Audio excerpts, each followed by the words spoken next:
So the last one we're going to do is a lateral drop. This is something that I learned really recently, but it works so well from this 2-on-1 position, okay? Because what people tend to do is you get to here, one of the things they're going to do, particularly jiu-jitsu, is try and like do a front headlock from here. You're going to try and wrap up your head, right? It's like, they just want to hold onto people's heads, okay? This isn't a great thing for Inayat to do, because you can see his posture's relatively broken straight away. So what I'm going to do is I'm going to step myself forwards to the outside. I'm going to put this leg out. I'm going to drop down and end up in this position. As long as I stay nice and strong, it's going to be very difficult for Inayat, because he's essentially kimura-ing himself, right? Good little tip, most guillotines are just kimuras that are a bit hidden. Okay, if I can get your arm into this position, you have no strength, you have no power, which is cool for me and terrible for you.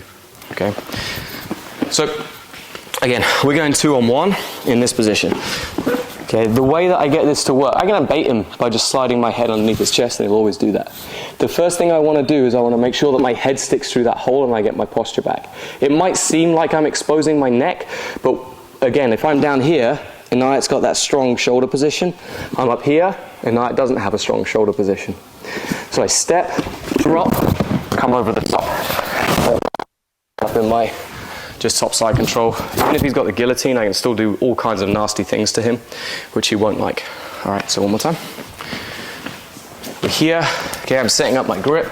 We're going into that position, throwing by. Like, I get my head in that pocket, and then I just let it slip. Now my head comes through and I step, drop. Okay, end up on top. Okay, it's a beautiful little takedown. It works great. And people, like, they get excited about jumping on your head, and then suddenly they're on the bottom and you're like, yeah, nice. Make sense, guys?